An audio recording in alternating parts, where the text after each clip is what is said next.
And welcome back to This Is Dunder Moose. That's right, back-to-back episodes. We got another night. We got another stellar guest. I got Viktor Gorchev, the Scrying Dutchman himself. Yep. And we're here to talk about Blacklight. I screwed up, y'all.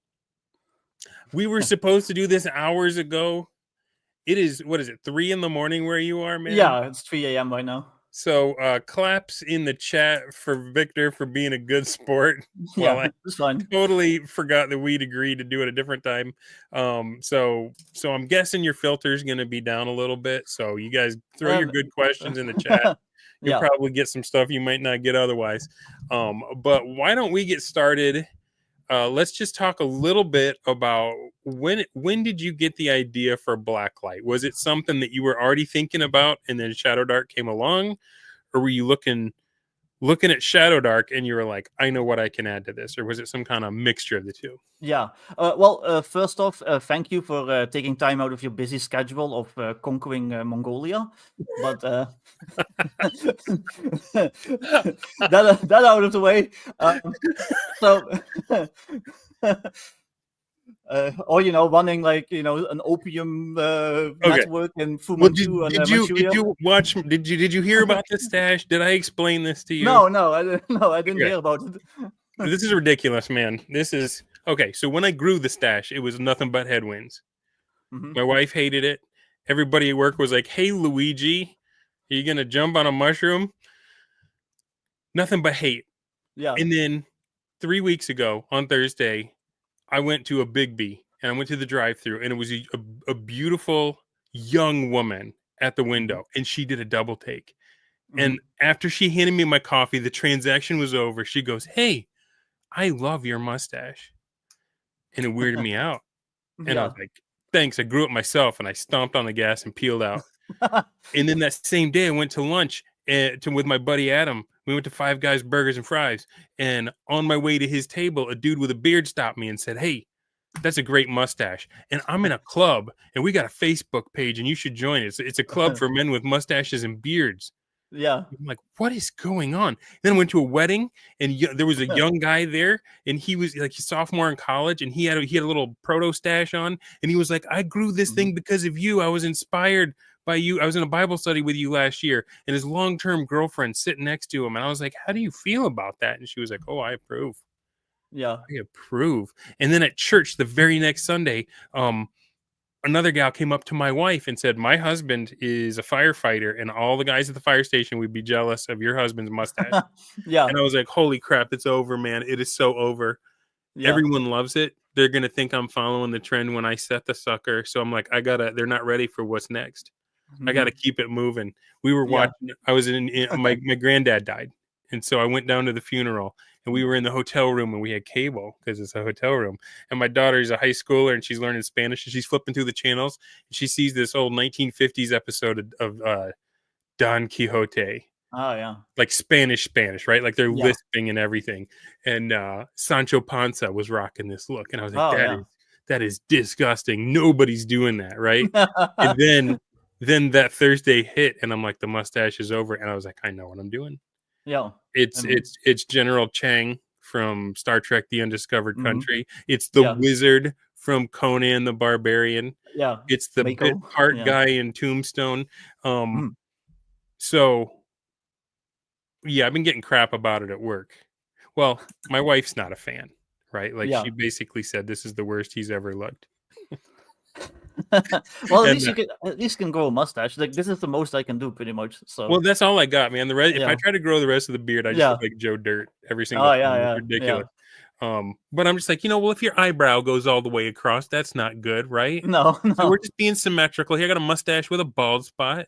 Yeah. I got rid of I kept the best part of the mustache, and nobody can argue with that. Because if they say, no, you kept the worst part of the mustache, then they're going on record as saying the Hitler part is the best part of the stash, right? Yeah. So I feel like I'm in a pretty unassailable condition, other than the fact that my wife is no longer attracted to me. Hey, we got a super chat. Yeah. My ear trumpet has been struck by lightning. $5 reduced for Vic's Fu Manchu joke. Yeah, you're welcome. Oh, man. Ear trumpet, how's it going, man? Is it still looking like that cyclone's gonna make landfall near you? Are you doing good? Let us know in the chat. Everyone pray for him because he is right in the path of that, or at least he was last time. I saw the news around it. Yeah. Malachi says, "Wait, Dunder went to Five Guys and he still has a house." Yeah, that is really expensive, isn't it? I don't know. It's a great burger. I hear it's very expensive. We don't have that over here, so yeah. It's like a big old greasy burger. It's huge, Yeah. like you'd make it, and then like they put so many fries in that it doesn't fit in the cup they give you. Just Oh, basically dump the fries in a paper sack and hand it to you. So, sounds pretty good. I mean, it's a good deal if you're a glutton. Yeah. So, all right, mustache Yeah. crap out of the way. Yeah. Thank you for Well, listening and putting up with the diatribe. no worries. But to answer your question though about Blacklight, so basically what happened is I had written the original version of Modern Necessities.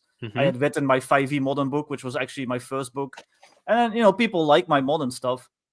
So when Shadowdark came out, here. oh yeah, awesome. Yeah, I hope you like it. I kind of want to redo it because I think I can do a lot better now. Because like I said, it was my first book. But yeah, people seem to really like all that stuff. So when Shadowdark came out, people basically asked me like, "Hey, you should do one for Shadowdark." So like I was like, yeah, I could probably. So I gave it some thought, and the big mechanic in Shadowdark is the torch time. Yeah. Like you have a torch and it lasts like 1 hour, and you really have to like deal with the darkness and stuff like that. So I was like, well, how can I translate that to a modern context? So I came up with this thing of like, well, what if you're like in an area that has like these supernatural like stuff happening? It messes with like electronics. It messes with it like drains your batteries faster and stuff. So that's kind of like where that was born from, and then I kind of just developed the setting and the idea from there. I'm like a big fan of like the SCP Foundation, of like Resident Evil, like all that stuff. So it kind of all came together, and it's like, okay, well, secret organization of like special forces types that like fight interdimensional monsters, and if they go into like these areas that are affected like by these other dimensions, where these other dimensions are like kind of like bleeding in, kind of like Silent Hill or like Stranger Things or whatever. Yeah. That's when you have to deal with your equipment like maybe failing, the batteries draining faster and stuff. So you might have night vision goggles, but they might only last a certain amount of time unless you have spare batteries. Then when you're in the upside down or the backwards or whatever, your stuff starts draining quick on you. I love it. So you really, really like guns, and it seems like you know a lot about them. Yeah. But where does that come from? Hey, Macho. I've been interested in guns since I was little. I think I can kind of trace it back to my grandpa on my mom's side. I never met him because he died when I was like 1. But he was really into spaghetti westerns and guns, which is weird because I look almost exactly like him, and I'm really into spaghetti westerns and guns. So maybe like reincarnated or something, or just strong genetics. Yeah. So, but he had like a bookshelf full of like all these old gun books, and I was given one of them when I was like little, and I always just loved like looking at the pictures and stuff. I had like no idea like about calibers or anything, but I just really liked these like neat like machines and these really like high quality like giant like pictures in this book. And that's kind of where it like developed from. I always just kind of maintained an interest in that. When the internet kind of was first a thing, I would go on like all these random Russian sites that would just talk about like different guns and different calibers and stuff like that, and just like learn from that. And then eventually, about how long ago now? 15 years ago now, I like joined a gun club here. So I actually own firearms, so which isn't that easy to do in the Netherlands, but I managed. So yeah, I actually own firearms. I actually shoot firearms. I'm actually a pretty good shot with rifles. I've won like some prizes and stuff. So yeah, that's basically where it grew from. And I've also been always a big fan of like urban fantasy. Like I used to read stuff like Dresden Files and like all these like the schlocky like some hot girl that hunts vampires and then like sleeps with all the vampires, like those kinds of books and stuff. So I always loved that. So when I started writing RPGs, like that was kind of like my influence. It's like I like monsters and I like the idea of like people shooting them. So hey, why not? The problem with dating a vampire is sure, they may be romantic. They may cook a nice meal at night, but they always give you the cold shoulder in the morning. Yeah, exactly. Okay, because so I was born. I'm a Gen Xer, Hmm. and I came up like the movies in the '80s and the '90s Yeah, were yeah, love letters yeah, to firearms, right? Like yeah, Commando, exactly. Predator, the Matrix, even in Yeah, '99, and so I feel like there's a certain thing that that's just a masculine thing, the ability to yeah, hold power in your hand that can even the score, especially aimed at monsters. I remember yeah, being a kid and Aliens came on TV, hmm, and my parents wouldn't stay up late and watch it with me, and yeah, so I'm sitting there on the couch, and I'm a kid, and it was the cleaned up for TV version, but yeah, still. And I got one of my little plastic guns, and I was holding that, and like there was just something about like because in the first movie it's just a monster, and they're just running from it. That's all you can really do. But in the yeah, second movie, even though they're still way overmatched, there's yeah, just some comfort in knowing that you've got some way of fighting back against it. exactly. Or Yeah, like yeah, Malachi says Terminator. It's like yep, you weren't going to destroy the T-2000 or whatever, the yeah, liquid steel guy, yeah. but T-1000. Yeah, if you had a shotgun, you could back him off for a bit yeah, and maybe buy yeah, yourself enough time to get away. exactly. Um, Yeah. I'm probably a little bit younger than you. I'm from '84, so I'm 40. But I also grew up on like all those movies. I'm a huge fan of like Terminator, RoboCop, Predator, Commando, yeah, Red Heat, like all those movies. yeah. So and that's also been a big influence to me as well. John Wick, I like I love the John Mhm. Wick movies. So I'm big into that stuff. So yeah, like that's definitely an influence in my work as well. So would you say there's been like either in a movie or in a game or in a book you read, is there what would you say is like a either a scene or a session you played that's like your emotional touchstone? That's like when I write stuff, I want the players to feel something, I want the DM to feel something, and that's something that I'm trying to bring them back to. Was there like a moment in a game you had or a movie you saw or a book you read? Like where do Um, you think that comes from? I'm not sure about moments, but just the general vibe. I try to just get the general vibe of something across. Mhm. So a book series that I really love is Monster Hunter International, which Okay. is about like I'm not sure if have you do you know Monster Hunter International? I I'm do sure you not do. know Monster Hunter International. I'm assuming it has Yeah. nothing to do with the video games, right? No, no. It's about basically monsters are real. The public in general doesn't know. Yeah.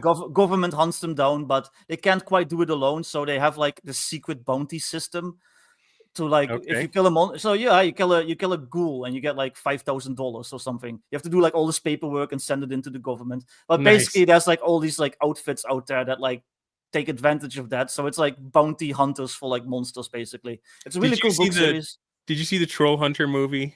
Yeah, yeah, Okay. exactly. Yeah, Kind of that kind also of a that great vibe. movie. Yeah, Only that was just one old dude in a Winnebago yeah, instead of yeah, a team, basically. right? But these are like heavily armed like bounty hunter like people, and like the boss of the big outfit is like secretly a werewolf and like just like fun stuff in there. Nice.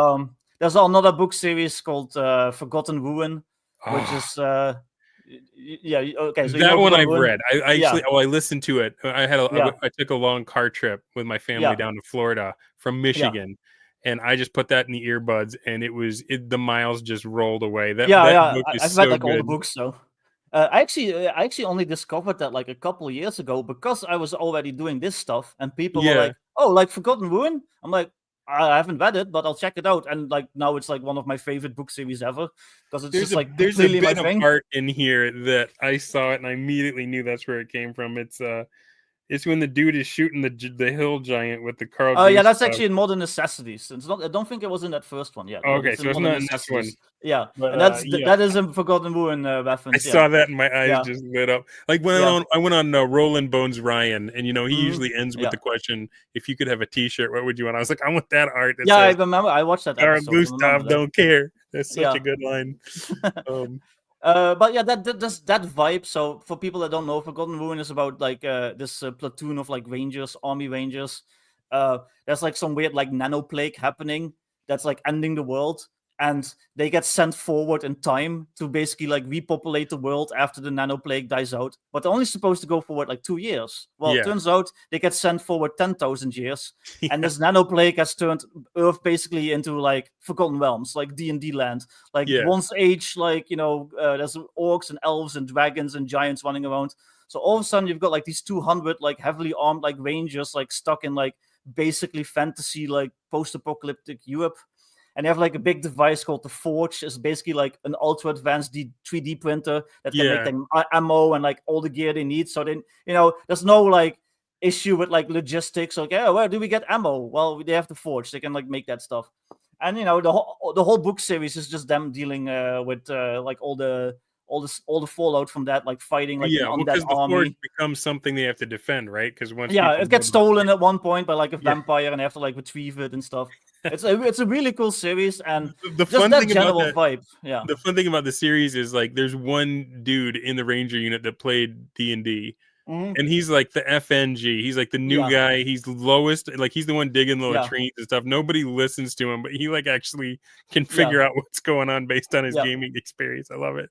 Well, the thing that happens is that some people they start developing powers. I think it's called being revealed or something. So there's like a guy that just starts like morphing into a minotaur. There's another guy that becomes an undead. Then he can like talk to ghosts and stuff. And this guy that's played D&D, he ends up like basically getting magic powers. So he becomes like the company wizard. And there's like the actual wizard that they meet who's like completely just Gandalf by a different name, and he becomes his apprentice and stuff. So yeah, it's really cool. That's awesome. But just that general vibe, like I love that, like that mix of fantasy and contemporary, and that's what I try to get across in my books. Another big influence is that movie Bright with Will Smith, where he's where he teams up with the orc cop, like that kind of stuff. So, and people tell me that I do a pretty good job getting that vibe across, even if like Modern Necessities doesn't have like a written setting for the most part, but light setting people tell me is very bright. So I think I do a good job with that. So that leads to my next question. Obviously you've got a strong vision for what you're trying to create. Yeah.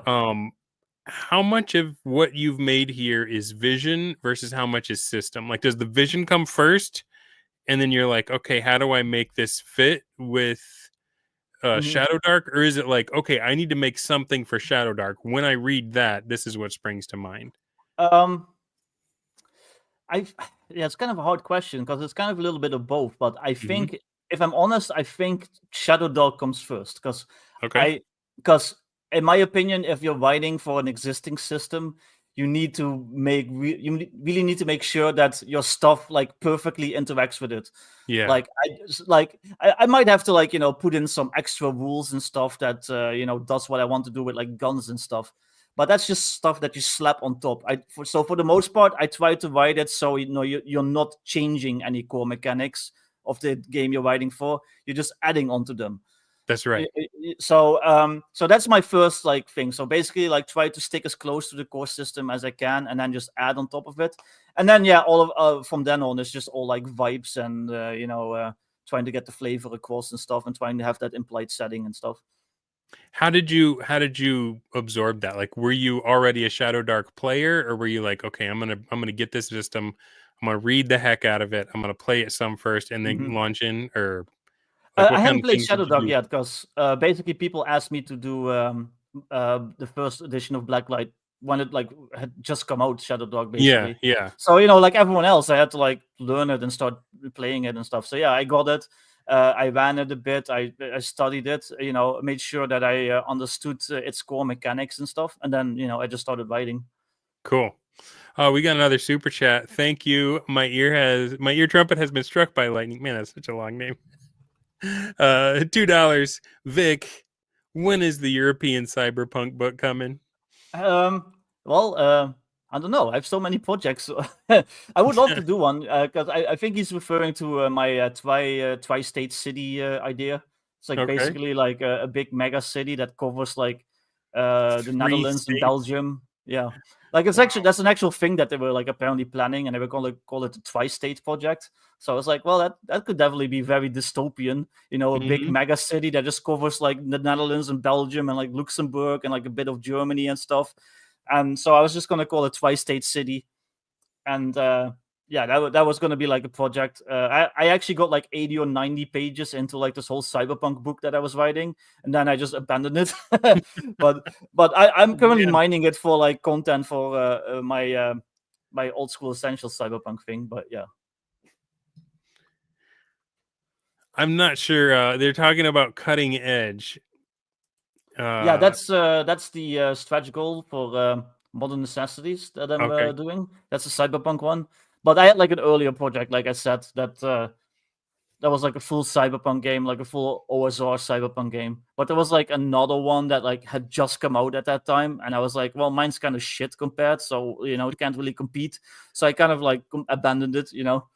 Oh, and so that's something I think maybe people who aren't designers might not understand is how do you marshal your enthusiasm for a project, especially when you say 80 to 90 pages, like that I can't hmm I gotta imagine that's not like in the movies when they show a novelist just like writing enraptured each time they start typing on the keys, right? Like there's got to be some days that are slogs where you're just like writing lists Yeah, or yeah, monster entries or something like that. And yeah. what does it do to you when you're working on something and something very similar comes out and goes big right before yours can? It kind of bums you out. I Yeah. try to I try to not get jealous about it, because it's like it's not like they did it on purpose. It's not like they like it's like, well, screw Vic, we're gonna like do this. Everyone has a right to release a product. Everyone has a right to have it be successful. Hmm. Ultimately, I think if like a really cool successful game comes out, it just is more healthy for the hobby and stuff. So I try not to be like jealous, like in like a cranky like I don't what's the You're not word? going to invite them on your show and then tell them how your product is better. Yeah, basically. Like I try not to be like petty about it, basically. But it does bum you out a bit, and it's like, well. But then I Well, just kind because of like, something like that just happened right before your Kickstarter, right? Like someone piped up on X and was like, "Hey, there's already a product called Blacklight, and it's yeah, very similar." Tell me yeah. about finding that out. That must have been a bucket of cold water in the face. I had actually known for like a little bit, maybe a couple months, and I was actually like pondering if I should like contact the creator. Hmm. But at the same time, I was like, well, he doesn't own the name Blacklight. I mean, there's like, if you type Blacklight on Drive to RPG, there's like 10 books with the Yeah, Blacklight name on it. He also doesn't own that genre. Like, that yeah. genre is like so common. Like, it's like, like I said, I'm like inspired by SCP Foundation. So it's like, okay. So, but then somebody on the Shadowdark Discord basically publicly accused me of IP theft. Oh my And gosh. like, while I was 2 hours into my Kickstarter. Oh my And gosh. it ended up being like a whole thing, and luckily Kelsey Dion, that the creator of Shadowdark, she kind of like intervened, because they also contacted her to like complain to her, basically. And and she intervened, and she basically mediated for me. Oh, that's And awesome. it also Everything wasn't. I've heard about her seems Yeah. like she is just an amazing person. Oh yeah, no, she's great. That definitely like put her like somewhere at the top of like my list of like favorite people in RPGs, Yeah. because she like really helped me out. And I should say, it wasn't the creator that was like a jerk. It was some people surrounding him. The creator himself was very nice. He ended up contacting me in private, and he kind of asked me if I would be willing to change the name. I was like, well, it's a bit too late now. I'm like literally in the middle of this Kickstarter now. Yeah. Like, if it asked me a couple of years ago, I would have gladly done so. But and yeah, he understood, and so we came to an understanding. So basically, all I have to do now is put like a little disclaimer on the show on the store page, like, hey, I'm not affiliated with that Blacklight for Index Card RPG. And I And think his has a yeah, space in it, right? It's not all yeah, one word. it's a space. Um, But the main problem was, it's like a very similar theme. So his is also like secret government agency that fights like extra dimensional monsters, yeah. and it's like, so it's like, well, shit. But Well, like I so said, that's not really like an uncommon genre. Like, that's all my over the take place. on it is that like two creative people both think the same thing is Yeah, awesome. I think the yeah. best outcome would be people support yours and go ahead and support his as well. Um, I've not played ICRPG, so I don't know. I that's part of it, is when you have it like dialed into a specific system.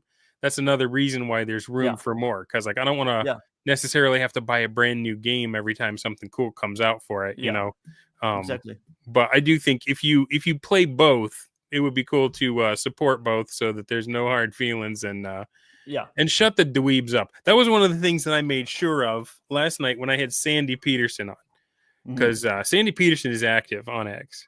Yeah, I know. And sometimes his takes are good, and sometimes his takes are spicy Cheetos, and not everybody likes them. And even I'm like, oh, that was a garbage take, bro. Yeah. But if you disagree with someone with a big name, just the fact that they are who they are, like the leave Brittany alone people will come out of the woodwork to like white knight for him. So I wanted to say, and he was awesome about this, by the way, if you haven't seen the episode, I was just like, can people disagree with you while still respecting what you've created in your name?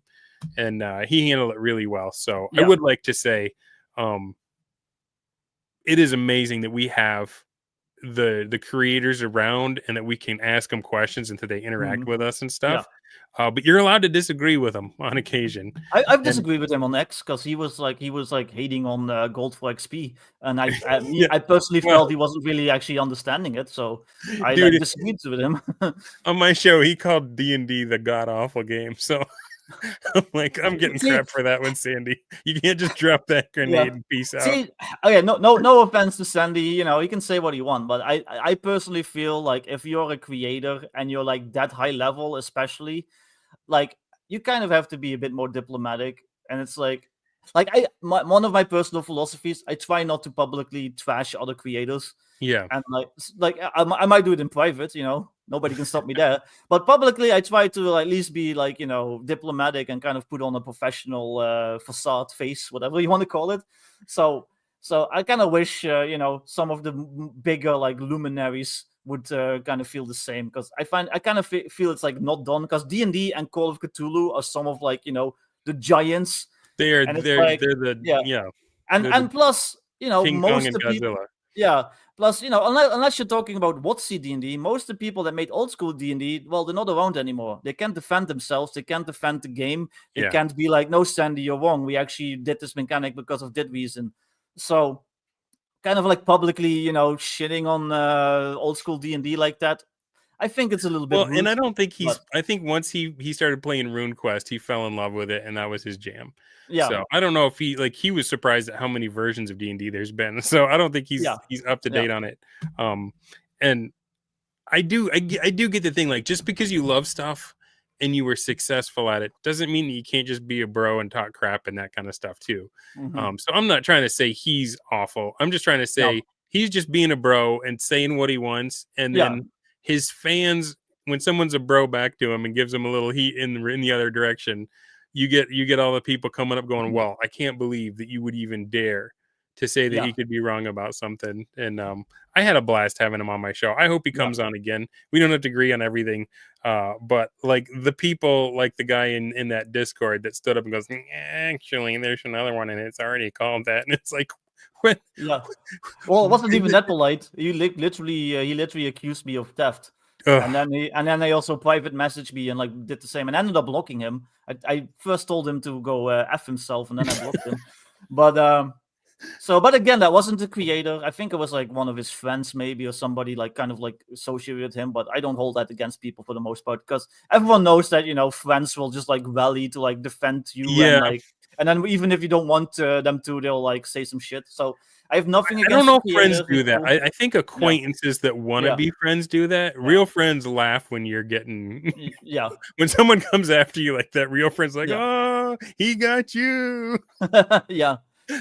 But no, it was a whole thing, and it was pretty stressful because, like I said, this was like 2 hours into my Kickstarter, and I was celebrating. The timing sucked.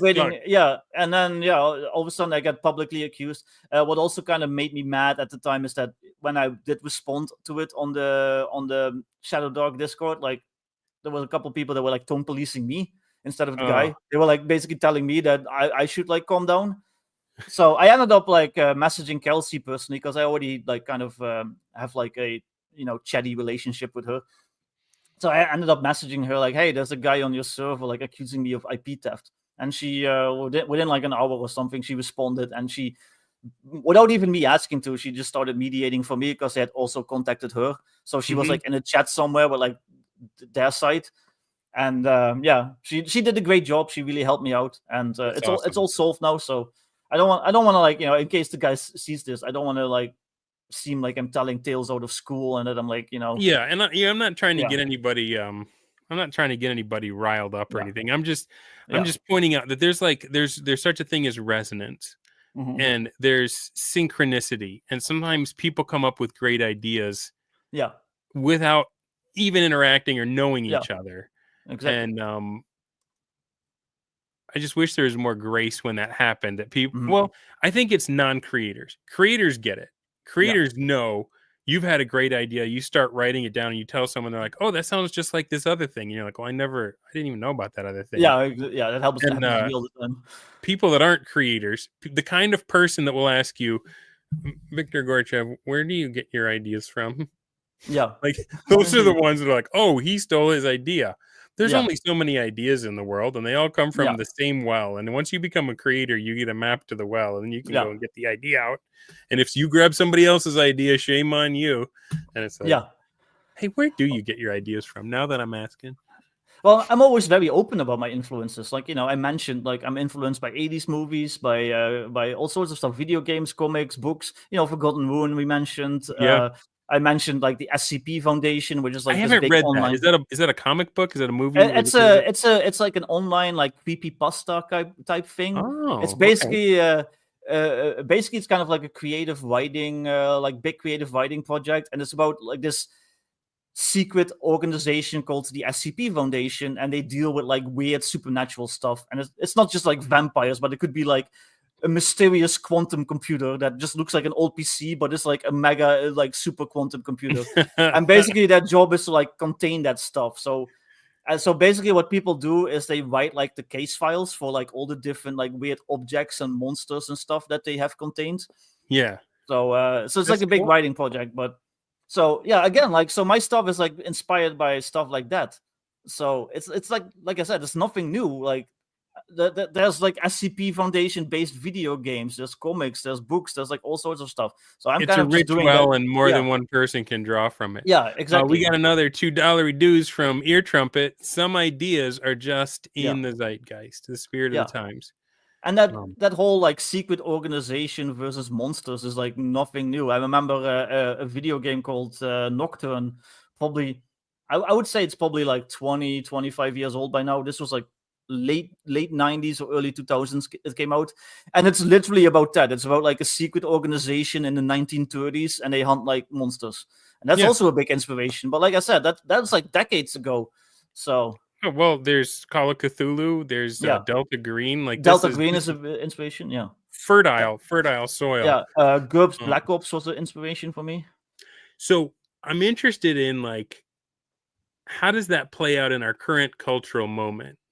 Mhm. Because I feel like, and I heard Alexander McCree's talking about this on a podcast with a writer, and they were talking about like this fourth turning idea Mm. that when things are going well and everything is successful and safe, our art tends to get very uh self-aware. Mhm. Like the meta jokes, you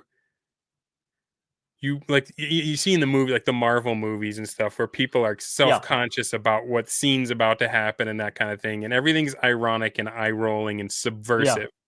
And when things aren't that way, when the seams begin to show and things start to fall apart, we long for something more heroic, yeah, something that's like straight up you can look up to and is not facetious or secretly corrupt or anything like yeah. that. And it strikes me that we're coming out of a moment, and probably still in it to a very big degree, and this may just be my Americanism, but where the institutions have lost trust, Mhm. where, like, if someone says relax, the FBI is on the way, Yeah, or the CIA's coming, you don't relax about that. yeah, Right? yeah, I get um you. Yeah, so it's like, this kind of harkens back to when the Men in Black were the good guys in those yeah, movies, yeah. where we were like, okay, these are guys are going to protect us. But there's always been, like, I had a buddy who was in the Marine Corps, and he was in Iraq, and he was talking about how like this all the Marines when CIA operatives got there, they were all convinced that like not only were they not out for everyone's good, but like that there Yeah. was something supernatural or alien or something Hmm. bizarre about those humans. And so like I kind of like the potential in this game for playing with that. Yeah. And you've got a mechanic where even some of the agents that have come into contact with this stuff are starting to develop their own weirdness and their own Yeah. powers and stuff, right? So Yeah, you I want have to like talk a about that a little psionic bit? system. Yeah, I have like a psionic system. So one of the classes is the Esper, and basically it's like, you're a survivor of like one of these events, or you're like an agent that was like exposed to these weird supernatural influences, and you just Hmm. start developing like psychic powers. Um, yeah, Malachi says, I'm from the government and I'm here to yeah. help. I'm probably gonna try to do some like random tables of like weird stuff that can happen to you that might give you like weird bonuses or like curses and like all that stuff. So yeah, so I'm kind of doing it that way, I guess. The whole yeah, getting influenced by stuff. So one of the cool things about Shadowdark is that she's pretty open about letting people create. Like Yeah, you got Blacklight, Black Lodge Games has the Shucked Oyster, yeah, and it sounds like not only is she encouraging people to make stuff in her system, but like I mean, as we've seen, she goes to bat for you yeah. guys. She's approachable. Hmm.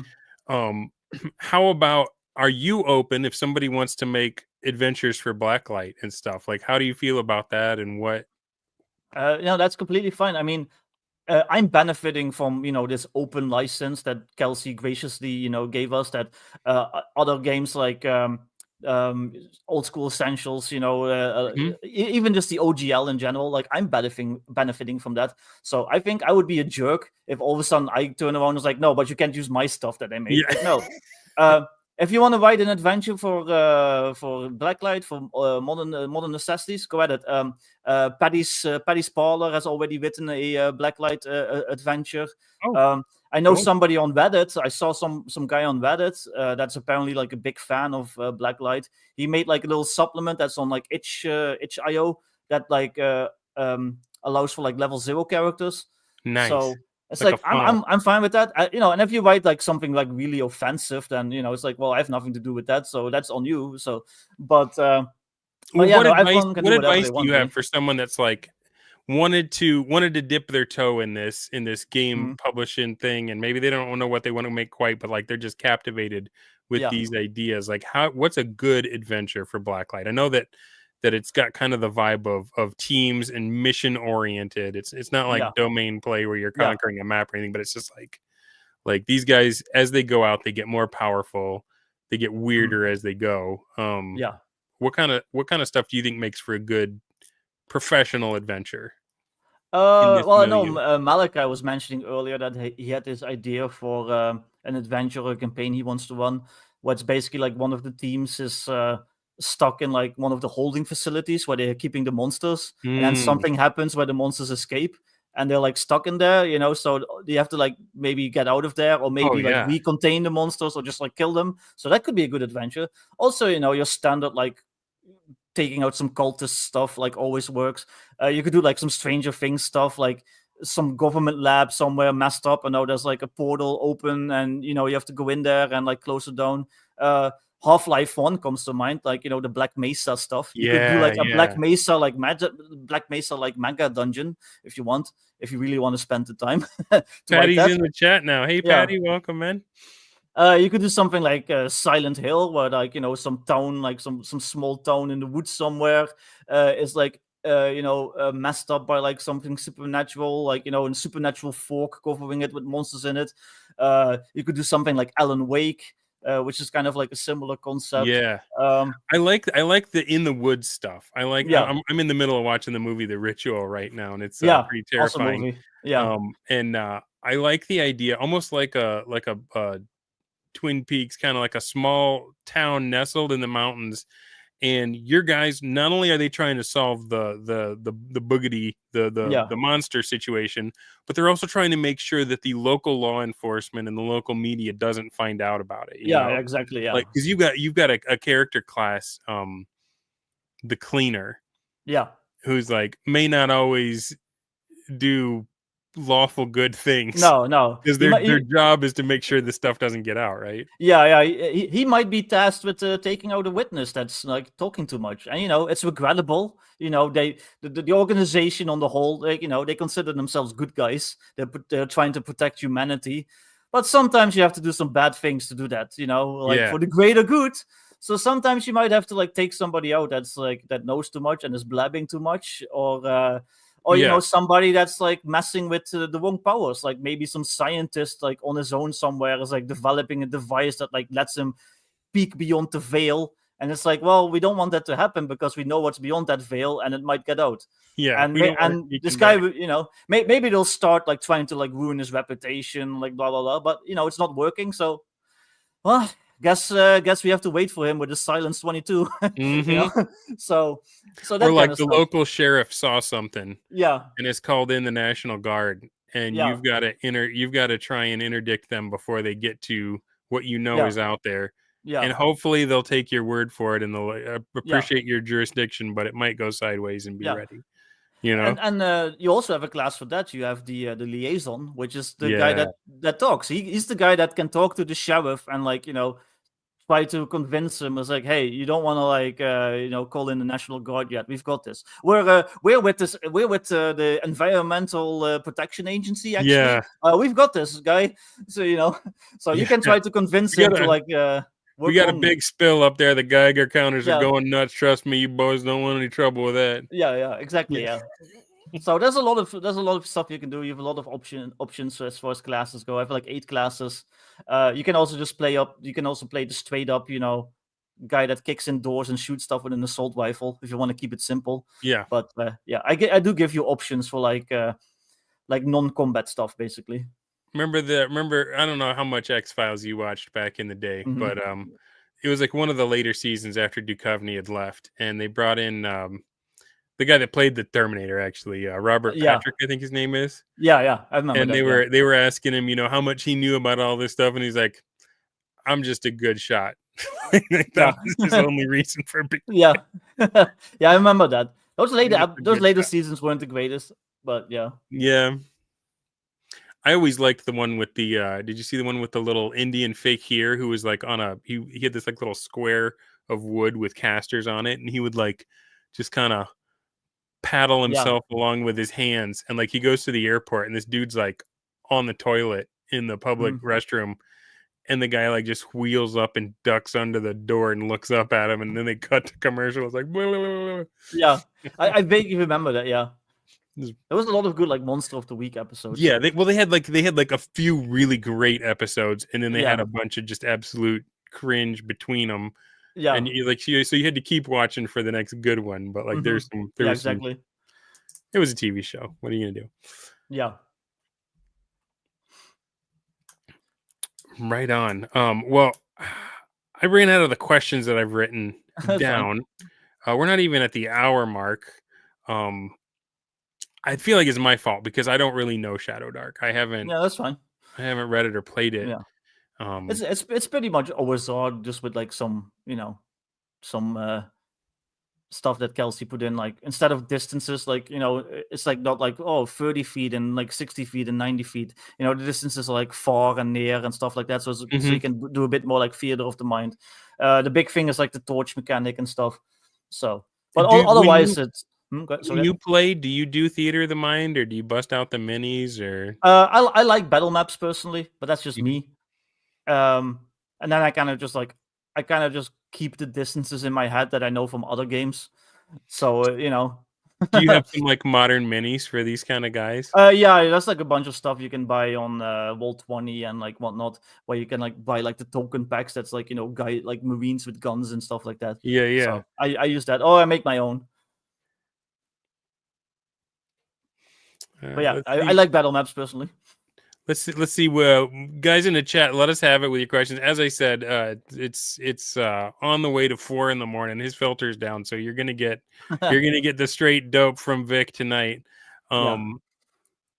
Malachi says, did Viktor take the original Blacklight off drive-through? Yeah, I set it to invisible, so whoever bought it can still like download that copy. But I set it to invisible because I don't want people to buy like the old crappy version while I'm like literally in the middle of like kickstarting, the awesome version. I want people to buy that one. So So this isn't the first time that you've like released something and then like got inspired to go back and perfect it. yeah. Tell me about that process. Like, how do you know when it's time? Is it just as you know more about like the systems and what you're going for, you're like, oh, I should Uh, have done this, I should have done that, or Sort of, yeah, but also it's just kind of like having more ideas as I go along. But it's also based on popularity. So Mhm. I usually like what I do is I won't do anything for like months, and then all of a sudden within like 2 weeks I'll write like 100-page book. You know, I just get like a bug up my ass, and I You like don't just get sleep, inspired. and yeah, and I just write like 100-page book. So that's how I wrote like Modern Necessities. I think I wrote the original Modern Necessities in like 2 weeks. I wrote Whoa. I wrote like the original Blacklight in like a week or something. Because So the and then original Modern Necessities, well, I don't know, the original one was not a small book. no, I think the original one was 96 pages, I believe. Wow. Something like that. So yeah, so and then I put it up, and then people seem to really like it. They both, the original Blacklight and Modern Necessities, both got to silver seller like pretty quickly. Oh, nice. People were like giving me all this praise on like social media and stuff. People did like reviews of it, like that were really positive. And then eventually I'm like, well, people really like this. I have like more ideas for it. I think I can actually do better if I take a little bit more time with it instead of just like writing in a weird frenzy for like 2 weeks instead of writing a weird frenzy for 3 weeks. But and then so I kind of like, yeah, I can do better. You know what? I'm gonna go back. I'm gonna expand on it. I'm gonna improve on it. I'm gonna refine it. And then I'm like, well, it's popular. You know what? I'm gonna kickstart it. If it's popular, people will give me money for it. I'm sorry. Like, at the end of the day, I'm a capitalist. Right I on. need money. I need money, and I want money. So yeah. I mean, Would why not? you run a Blacklight module at a convention? Um, And has anyone approached you about such things? See, I would like to, but I think I would be too shy. I'm very Mhm. self-conscious about like I don't think I'm the greatest dungeon master ever. Uh, I still make mistakes. So I think if I had to do it at a convention, I'd probably be too shy. I've Maybe never been to a some, gaming convention, and yeah, I've never played an RPG at one. yeah, I gotta imagine that the worst players are there, though. Like, yeah, like the guy who's gonna get mad that you aren't perfect is gonna be at the yeah, yeah, yeah. convention. There's like a Dutch one that I know about, and there was actually a guy that he was running Modern Necessities at the last one, so that was pretty cool. So Yeah, I'm kind of like, yeah, I want other people to run my stuff at the conventions, and I'll like, if I go there, I'm just gonna be there to like maybe to either like just wander around and look at stuff, or to maybe someday sell my stuff. But I'm not sure I would ever want want something. Like I said, I'm very self conscious. I have a lot of imposter syndrome. So oh, really? yeah, I I have something akin to imposter syndrome. It's impersonator syndrome. It's a loving homage. I'm not trying hmm, to sneak in as a foreign agent. I'm like an Elvis impersonator. yeah, It's because it's out of love and respect that I pretend to belong. yeah. That's fine. Uh, Michael says it's time to update Dunder's freaking steps. Now you know. Um, so yeah, I have a trifold. Dunder's 20 flipping steps to roll up a 1E character. Oh Um, yeah. I just recently reached copper, so Oh nice, it's a awesome. good feeling when you hit one of those medals, Mhm. right? Yeah, definitely. Um, Yeah. and then Patty says 20 freaky steps to make a blacklight agent. Yeah, why Now, not? I feel like the reason that my little trifold did well is because 1E is Mhm. as Ranos says non-Euclidean. It is a Mm. Vancian book, especially, and you have to flip back and forth between them. I feel Yeah. like a system that's really tight and good at character creation doesn't really need a Dunder Steps pamphlet. Yeah, that makes sense. Yeah. But you can do Uh, other stuff. I mean, that's how I started. I started just doing classes for 5e, okay, like subclasses and stuff. My first two things that I uploaded on Drive to RPG was like a druid subclass for 5e and a fighter subclass. Druid the circle of mutation, I think it was, and the fighter was like a Landsknecht. And that was like literally the first thing I did, and I put it up nice. for like a couple bucks. I was already working on my 5e book at the time, but like that was just like in the Well, works, and I was yeah, still you don't want to put the big one yeah, out first. You want yeah, to test the yeah, waters with something exactly, small. yeah, yeah. Um, And then my first OSR thing was Simple Modernity, which was kind of like a play on basic fantasy. I love it. And that was like, like this 40-page like generic rules for like doing modern stuff in the OSR. And that got to like Copper Seller actually. And again, people seem to really like it. So that's what inspired me to do Modern Necessities. So it's actually, Yeah.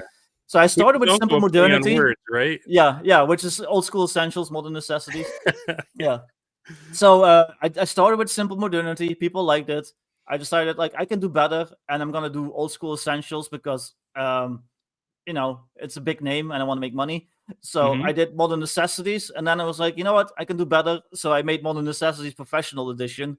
So Yeah. yeah, that's kind of my process. It's like, well, people like this, and I can also make it better. So I'm gonna just do an update, and Right nobody on, so man. far nobody has minded. So No, well, I think it's great. I think you are the exact one to hit a niche that not a whole lot of people mhm.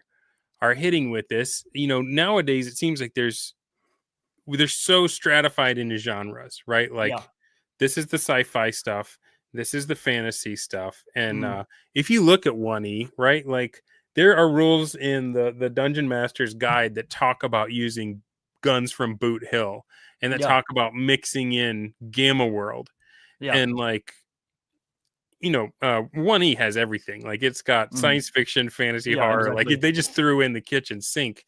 So I think you've got a cool niche where people get Mhm. excited about your stuff, and you are your first fan. You're excited about Yeah. that first, and so you're the Yeah. exact one to speak to it. So that's got to feel good. But it is kind of niche. Like, well, I also think about your buddy John, the basic Yeah. expert. When I first heard about Maquahito, I was just like, "Wow, that's niche. I wonder how Yeah. that's gonna do." Yeah, and did pretty well. And then it crushed. Yeah. Yeah, exactly. As niche as it is, like there's always other people that like that stuff, and you only to have a successful Kickstarter, you only need like maybe like 100, 200, 300 people to like the same thing you do. Yeah. So The other thing that I'm interested in is, like, what is the difference between the stuff that people are buying right now mhm. and the stuff that they're actually playing? Yeah.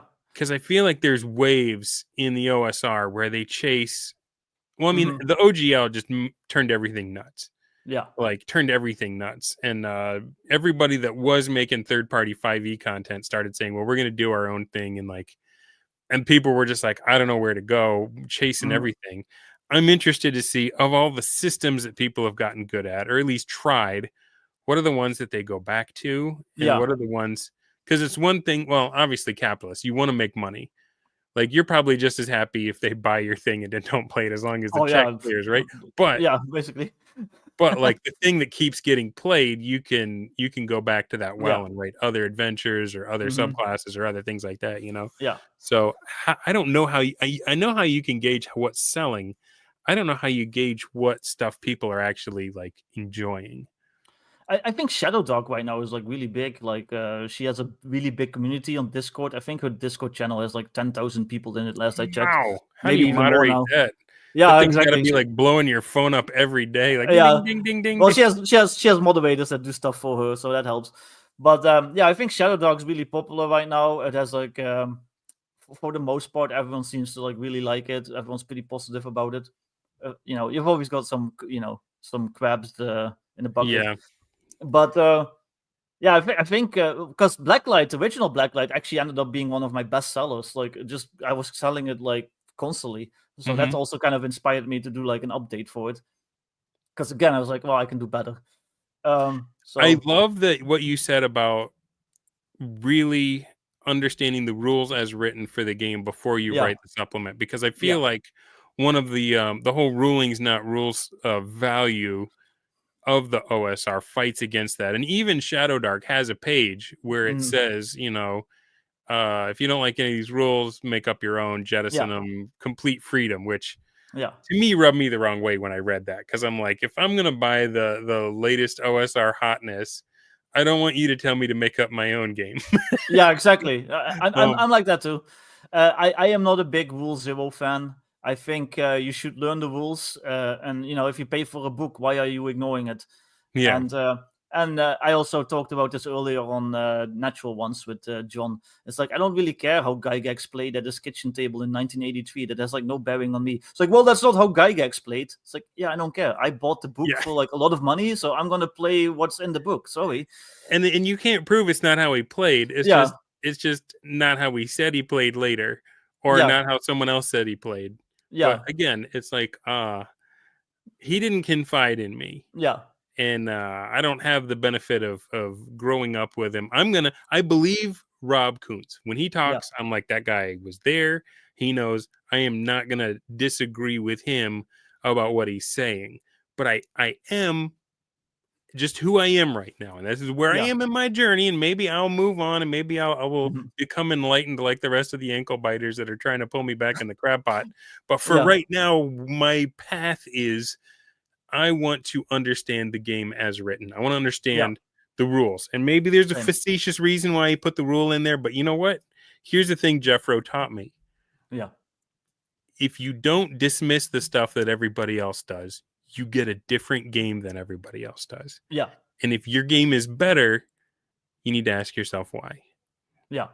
Well, see, I don't mind homebrew and stuff, but you should homebrew after you learn the rules and after you know the core like the core concept of the game and like of the system and just the general vibe. You should learn that first before you start randomly homebrewing and like all that stuff. But it seems to be the popular thing these days to like brag that you didn't even read the rules and you just make up your own stuff. Yeah. If the game is really small and rules light and has huge gaps, I can see why Rule 0 is very important, because that can be fun. I've had fun doing that. Yeah. But there's systems where I think like, no, you should play those rules as written as close as you can, at least at first. And then if you, because of your specific campaign or whatever, because of your specific group, you need to make some changes, go ahead. But at least then you have an idea of what you're doing. Now, 1E is not a game like that. 1E is just a hoarder house of systems and solutions. It reads like something that was rules light, and then everything that they house ruled, they wrote down in the moment. And it became that book, right? Yeah. So it's like, I am not going to believe, the only people that I would listen to as far as like rule zeroing on 1E would be like Brian Reniger, Fluid the Druid, or Macho Mandolf, people that I know have put in the reps and have mastered the system. They're going to be the ones to say, well, it's silent here. Here's what we have to do. But it seems like a lot of people are just eager to jump to that. I'm going to make up my own thing. And I'm not trying to take their fun away. I just think that if you don't understand the rule that you're excising, you don't understand the second and third and fourth order effects that following the rule give you, that you have just deleted from your game without even realizing it. Well, I also just want to play the game that I was promised. Like, if you invite me to play like 1E, I want to play 1E, and not like your weird like homebrewed version of 1E that doesn't even really resemble it anymore. It's like if you invite me to play Skyrim, I'm gonna be pretty annoyed if you have like mods installed where the dragons are all of a sudden like Thomas the Tank Engine. Yeah. You know? Like, no, I want to play Skyrim. I want to like fight dragons. I don't want to fight Thomas the Tank Engine. Well, it's still Skyrim. I just homebrewed some stuff. It's still Doom. All the bad guys are just Barney. No. No, Vic. The dragons will be Macho Man. And Dornall, how's it going, bro? He says, I want to take fun away. No fun allowed at my table. That's rule 99. Yeah. Oh man. So if other people are looking to follow in your footsteps, so that's some of the advice you give them is, number one, if you're making something for an established game, make sure you understand it. Yeah, and make sure that you're not trying to, for the most part, you're not replacing core mechanics, you're adding on to them. Yeah. No, but let's talk about, because there was a change in milieu. You know, you already talked about the torch thing. There were some things that you had to add into Blacklight, and one of them is the leveling system, the gold for XP. So the XP is the same, but what I did is I replaced the gold with something called armory points, so AP. So basically, you earn these armory points, and then that lets you go back to like HQ and like get better equipment or like get special training and stuff like that. It's basically like, you know, it's like you did good on the mission, so now they you know, the armorer that's like, you know, the old cranky one-legged dude that survived the monster attack, and he's like in charge of the armory now. Like, he's like, yeah, you did good, son. And now you get to check out a big machine gun instead of Yeah, like it's like yeah, Q trying yeah, like grudgingly giving yeah, stuff to James Bond. It's yeah, like, exactly, be yeah. careful, Or you double oh can, 007. like spend it, like I said, on special training. So it's like I'm gonna like take this 4-week course on like occultism, and there's actually like you have to pass a check. But if you make that check and you spend the required amount of armory points, you get like a +1 bonus to any check in any skill check involving occultism because you took this special training course. So Right stuff like on. that. Dornell says one of the most important skills for a DM is listening. Try Yeah, talking less and listening to your players. You'll notice they're having fun. This is how you know you're doing something wrong. yeah. Oh, he got me with the twist ending. I wasn't ready. I wasn't ready for that. I'm definitely a listener, GM. I'm not the kind of guy that will go on like an hour long, like lore dump or something. Mm-hmm. Well, we've got some designers in the chat here. We got Patty's Parlor. We Yeah. got Chubby Funster. Oh Don't yeah, let I this love Chubby. non-design mook just struggle up here. Put your good questions in here, guys. Like this is your Yeah. chance with Vic, yo. Chubby. I love his stuff. He does really great stuff for Shadowdark, and he's really successful. Probably more successful than me. So Yeah, yeah. well, I haven't done his Shadowdark stuff. I bought his Warlords of Gavardia for the Hmm. Axe supplement. Um, I think that's one of the. I know she's got a Kickstarter about to start for Shadowdark, but I think one of the evocative things about it is that it doesn't really have its own setting to start with, so it Hmm. kind of opens the Hmm. door for those third Yeah. parties. Is that what Chubby's working on, or is he doing more of like kind of a niche supplement like you had, or? I think this. Correct me if I'm wrong, but I think his current book is like kind of like extra options for like the dungeon master. And I Okay. saw it was like on the bestseller list on Drive to RPG, so it's doing really well. Well, right on it, and And then he did a oh, setting too. He did like a setting. I think before that, that's like kind of like Dark Sun based. It's called Shadow Sun or something like okay. that. Oh, well, boom. Was it Shadow Sun or Sun Dark? Like I don't know, something like that. Something like that. Yeah, Yeah. Um yeah, that's another great idea is yeah, like is two great flavors that go great together, right? Like hmm um yeah, exactly. So yeah, he kind of did what I did. So I changed the torch mechanic to like a modern context. So batteries drained. He yeah. changed like the kind of dark, like instead of dealing with darkness, you're dealing with the sun, you're dealing with heat, you're dealing with heat Okay. stroke and stuff like that.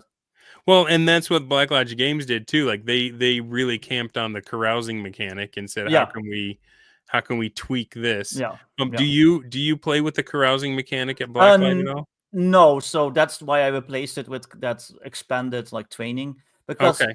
you're part of like the special organization. You're part of a special unit. You're not really gonna go to like the bar and get like well, you might do that, but it's not really gonna give you any I was gonna benefit. say I got some Yeah, army buddies that they got yeah, some stories that yeah, but it's go not out on gonna give St. you any Patrick's Day mechanical. and get their military ID Yeah, taken. well, it's, That's it's a not going bad to really time. give you like a mechanical benefit like it does in Shadowdark, where it's like, oh, you went to the inn and now you're like cursed with magic or whatever. That doesn't really happen in like a modern setting. So you So don't have like a Top Gun scene where like all the guys are gonna sing some oldie rock I song to mean, the one girl in the bar and they get a point for that. well, you can roleplay that if you want, and if the referee wants to like give you XP for that, go ahead.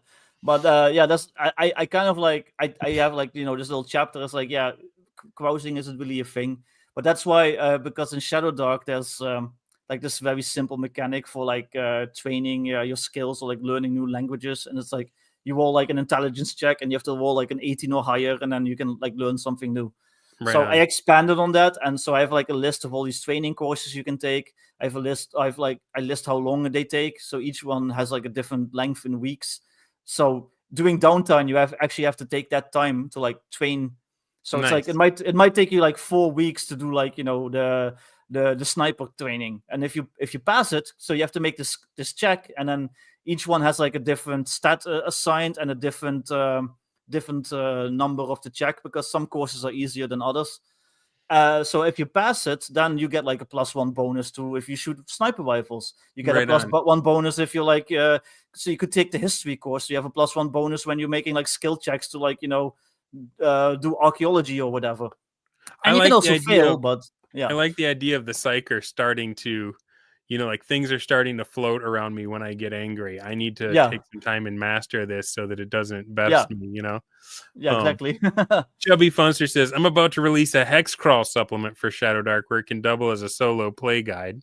This sounds pretty awesome. And he says, I do have a question for Dutchman. What has he struggled with from an art perspective? Because I have found it very hard to acquire non-medieval stock art for a good price. And before you answer that, I do want to point out that the thumbnail for this YouTube was created with Grok. That was on me. I don't want anybody thinking that Vic uses AI in his published products. I'll let Vic answer how he feels about AI, and maybe as part of answering Chubby's question about how do you source art for this stuff. I commission art for the most part. That's why I do Kickstarters, so I can afford this stuff, because I don't have that much money in real life. But I don't think you should use AI for published products. I'll leave it at that. I don't think you should use AI for published products. Sorry. So I commission art. I have like a couple of really good artists on retainer, basically, that are happy to work for me. I did recently decide to also start using stock art, partially in response of seeing some pretty big projects that got a lot of money and that use AI. And it's like, well, if they can get away with using AI, I can get away with using stock art. Right on. So a really good source that I found recently for like non-medieval stock art is Shutterstock.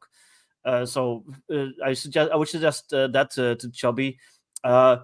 It's like I think I paid like 150 euros, and it gave me like for like a month long that lets me download like 350 images from them. And if you look at the Kickstarter page, like all those images that are kind of like more sketchy, like done, like the weird monsters and stuff, those are all from Shutterstock. Those are like old stock art that I got from Shutterstock. Right And on.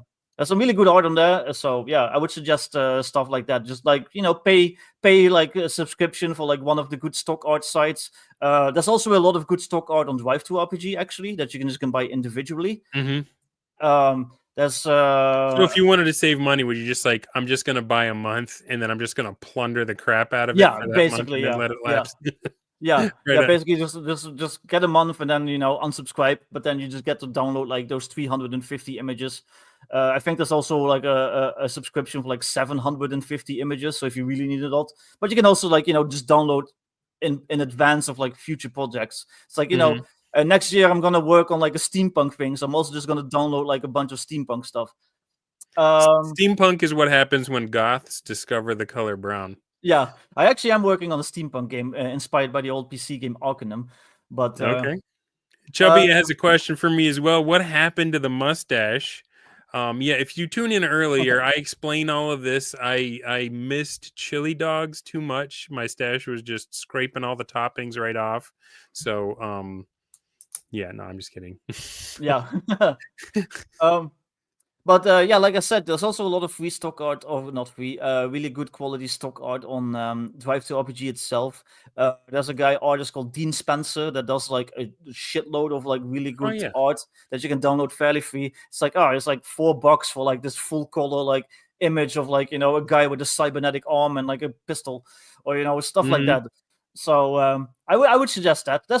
There's resources for stock art, just like. That's why I'm also like, hey, you shouldn't use AI, because it's like there's other ways you can do it.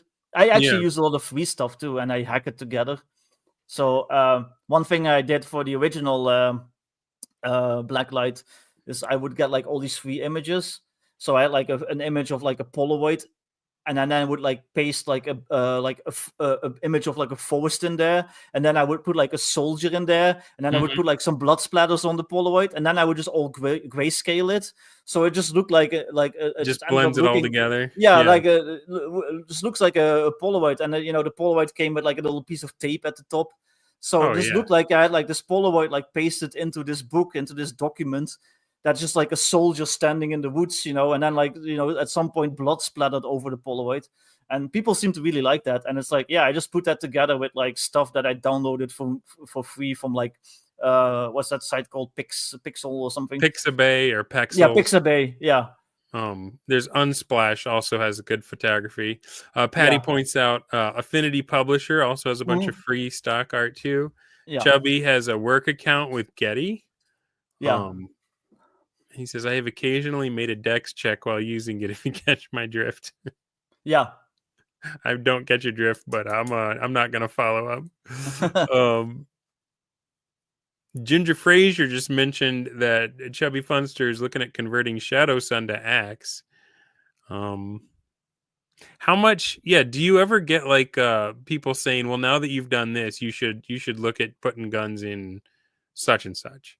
Yeah, I've had people already ask me to do X, and McQueese has actually personally given me permission to, because Nice. I've talked to him. I've like interviewed him like 5 times. We get along pretty well. So I he was think like, he's a "Yeah, if you great want to do guy. I that, have a lot of yeah, fun when he comes on my yeah, channel. He's yeah." welcome on my channel anytime. I love McQueese. He's awesome. As there's some people that probably would cancel me for saying that, but whatever. They're The probably not people really that my would audience cancel me anyway. can go right Yeah, ahead. yeah. Those Yeah, people probably aren't really my audience anyway. yeah, So try canceling a guy that has 600 subs. yeah, Will I even notice when I get yeah. canceled? Right? Uh, what kind of stopping me though from writing for X is that it's such like an in-depth, like complex, Yeah. like peak McQueese autism system that I don't think I could do it justice. Does that make sense? Like I don't think I could You're, write it. I you're could not write a a modern you're not a, supplement. a spreadsheet Yeah, samurai. yeah, no, I don't think I could do it justice. So I'm kind of like, I would It love is to, kind but of intimidating. yeah, exactly. Yeah, it's almost like when he gives you permission, there's almost like an unstated, but you're going to be checking this against your economics engine, right? Yeah, exactly. It's like I have to like do this whole like economic calculation of like how much ammunition costs and like the lead in the bullets and stuff like that. Like, no, that sounds awful. No, thank you. Yeah, you're playing. What was that? What's that war game like North Africa or something like that, where like the amount of Mhm. petrol that the jerry cans can hold is different on the different jeeps and gives them different Yeah, yeah, ranges. And it's yeah. just like, oh, So if I ever do that, it would probably be a pretty small supplement because I would probably stick to like classes and equipment, and I wouldn't try to do much else that is very very McQueese, and I don't think I could match. the thing I like about Axe is the idea that like in places of powerful evil, you get these like wells of evil energy. There might be some crossover between that and like Hmm. Blacklight vibes, Yeah, where yeah, it's like, yeah, definitely. yeah, there's like this was some kind of, you get called to almost like, what was that True Detective, the first Yeah. season, where you Hmm. get called to like out in the sticks, there's someone's doing voodoo rituals and Yeah. is wearing a thin place in the universe, Yeah, that's basically what Blacklight is about. Yeah, but Right yeah, on. no, I get people asking me like, "Hey, or telling me like, hey, you should do like modern rules for like this game like all the time, or you should do this for this." And sometimes I'll consider it. That's how Blacklight came to be. Hmm. So Well, I will say, like the video, like because Alchemic Raker did Hellmarch, Hell March yeah, using mass combat in Shadowdark. I think that could be a good model too. Is like, and I think that was Matt Colville's big Kickstarter too. Was when he was like, I'm gonna put domain play and strongholds back in 5e. So like yeah, that could be worth it too, to look at like what is the new hotness missing that older games mhm, had, and is there a way to bring the old thing in while still recognizing the streamlined nature and the yeah, vibe of the new thing. hmm, Um, yeah. I try to play to my strengths, and my strengths is like writing like guns and modern urban fantasy stuff and like modern yeah. type classes and like military team stuff, and that's kind of So like where my strengths lie. So and Blacklight comes with a starter adventure, right? Just to get yeah. people used to what kind of thing. Mhm. So tell us a little bit about that and how you came to it. And So in the original, so it's gonna be an expanded version of one that I already wrote. In the original, Mhm. it's called Operation Homewrecker. Basically, you're responding to a cult like in the woods that are like in this cabin, and they worship the Hetman. Have you ever heard of the Hetman? I've It's not like heard of the it's Hatman. it's like basically something. It's like this figure, like this weird shadowy figure with a big like fedora and like a trench coat that apparently like all these people have seen while they're like have like sleep paralysis. It's like Fedora. yeah, it's Does he like go? milady. So it's basically like a creepy shadow man with like this big hat that all these people have seen while they have sleep paralysis. Like that's actually a real thing supposedly. That's terrifying, actually. So in Blacklight, like he's like an actual entity, and this cult like worships him, and they've basically all been possessed by like shadows. So in the original adventure, you know, they go into this cabin, and there might be like there's like a woman standing in front of like this flickering like staticky TV, and then she turns around and her eyes are gone, and they're just like hollow shadows, and she attacks them, and then when you shoot her, her shadow detaches and like also becomes a monster, basically. Oh man. And it ends up with them like finding like a secret hatch that goes into like this tunnel network underground, and they find like the cult leader's lair, and he like basically has like a big painting of the headman, and then you can fight him, and then if then you have to like use this device to shut down the portal that like opens, that's like causing like this weird like dimensional rift, because they've been messing with the shadow realm. And then as you're like shutting it down, there's like a certain amount of rounds where you have to like defend yourself against like all these shadows that start rushing in. So I'm basically writing like a much expanded version of that.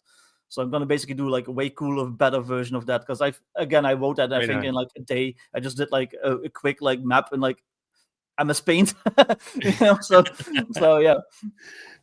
Well, and I thought I heard you talking earlier about a modern keep on the Borderlands. I don't know if that was more for Modern Necessities. Yeah, that's Modern Necessities. That's one of the stretch goals. It's Bunker in the Badlands. Oh, love it.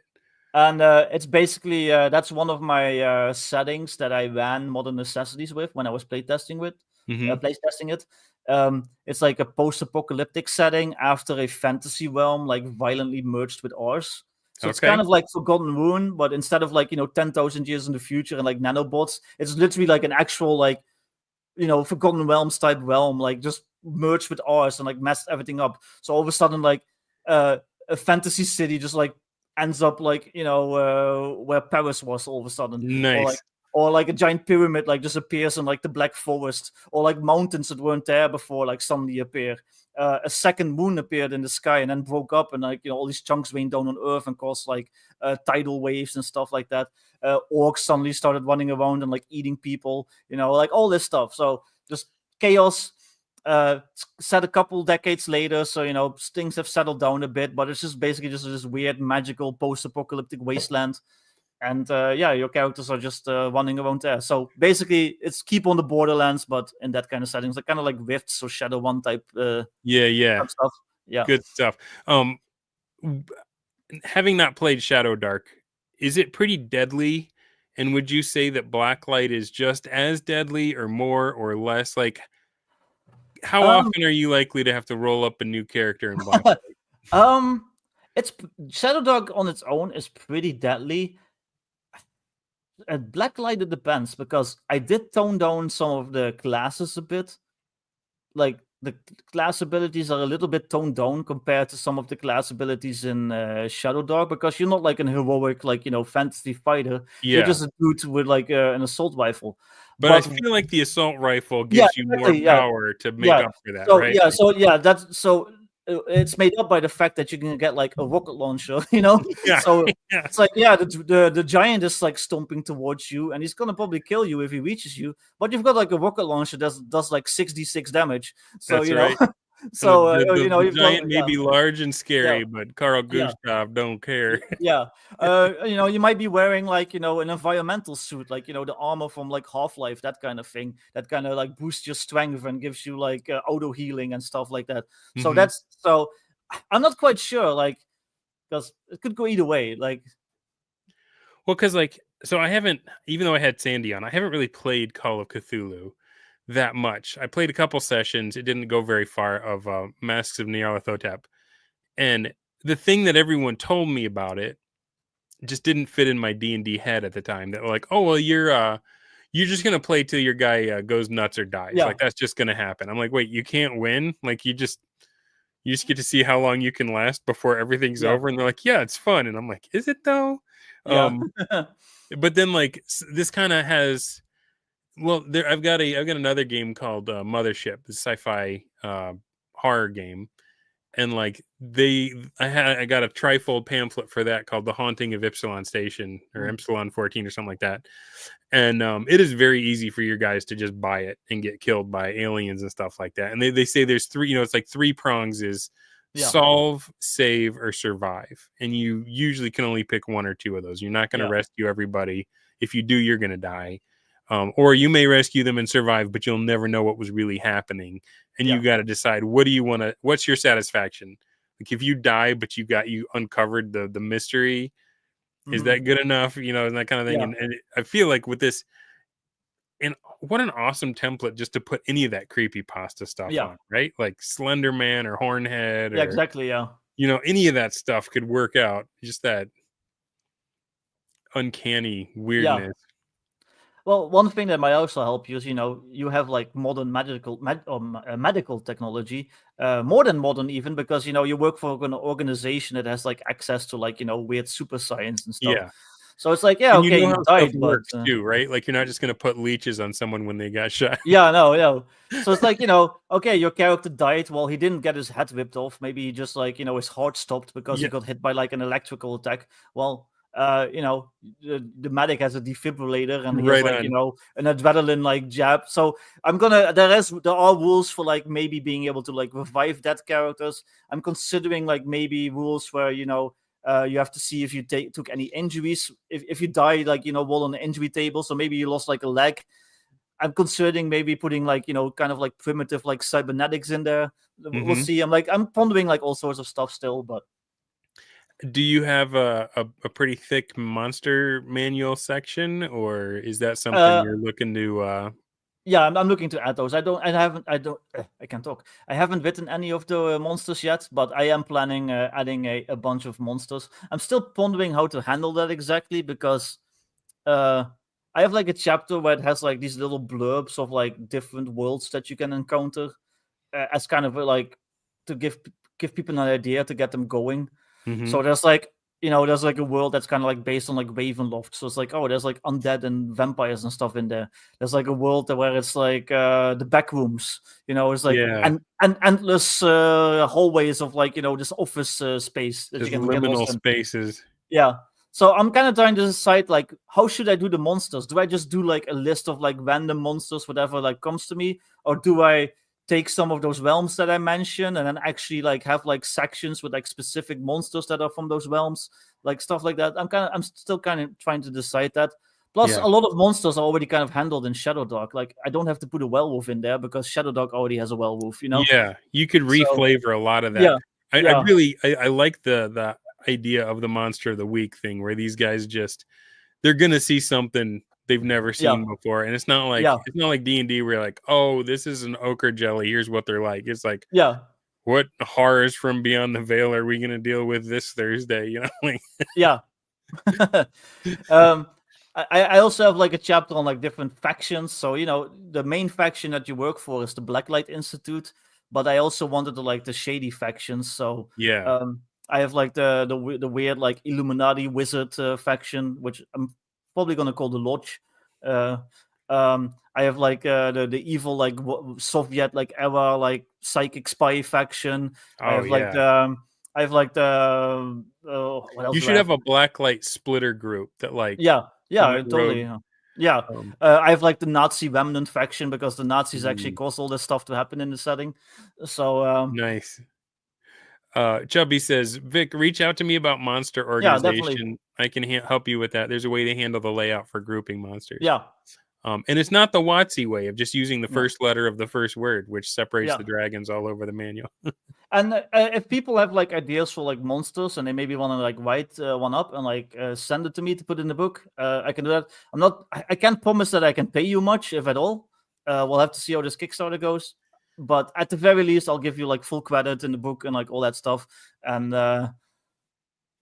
in case somebody wants to like contribute and they have like a cool idea for a monster, like put in the tentacle man, and then who knows. Right on, man. Well, it's we're almost at an hour and a half. I don't. What Yeah. time is it where you are right now? Is it like Like yeah, 4:23 a.m. 4:20? Okay, a.m. Yeah. Any last thoughts? Anything that we didn't cover that you think people need to know about this? If anybody watching hasn't yet pledged and you're on the fence, like what kind of stuff would you tell them to put them over the edge and say, man, you got to try this? That's a hard question, actually. Yeah, uh, it's like, yeah, just it's cool. Like, I don't know. it's Like, hard for you because you're so yeah, close to it. yeah, Maybe if exactly. you're in the chat and you're in that situation, like what is it? What is it that you're interested in or curious about? Give us a Yeah, question. Um, Patty says, really got to do a final girl type scenario because I imagine the Institute recruits people who unexpectedly deal with yeah, entities successfully. exactly. Malachi Yeah, says, I need a demon, but I need to know the name, but I don't know the name or know the type of the demon I need. yeah. Hmm. Yeah, Patty is right. Like a lot of like the characters could just be like you're a survivor that got recruited by the Institute. You're like a soldier that saw something weird, and then instead of like shutting you up, they're like, hey, you want to work for us? Yeah. Well, You're like like a Mila cop or something. Jovovich Yeah, in the first Resident Evil, right? Like she yeah, was just yeah, kind of her whole job was just to live there or something. yeah, yeah.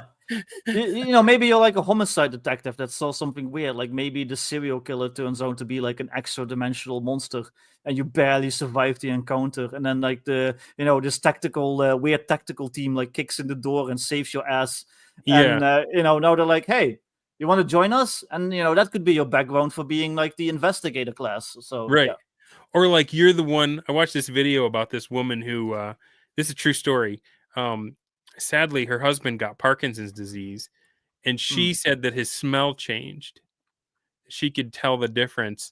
And they took a bunch of people and they made them all wear a t-shirt for a day. And then they took the t-shirts and cut them in half and separated them out. And she could pick up the t-shirts and smell them and like detect which people had Parkinson's Yeah. disease versus which hadn't. And she made one mistake. She picked one dude that was in the control group and said he has this, and they're like, no, he doesn't. And then like a year later, he came down with it. Oh So yeah, like that's maybe good. there's like someone that they're dealing with, and like she's just like, does anybody hear that noise? And Yeah. nobody listens to her, and then like she points to right where the wall is getting thin between the Yeah. worlds, Yeah. or something like Yeah. that. Yeah. Definitely. Yeah, that Or could like be like some latent psychic power. Will Smith holds up the pen and flashes her, and she's like, "Why did Yeah. you do that?" Yeah. Like it just can't wipe. Like, well, crap, we better hire her because we can't wipe her memory. The cleaner's already standing behind her, pointing a pistol, and then the guy like leading the team's like, no, no, no, no, we need her.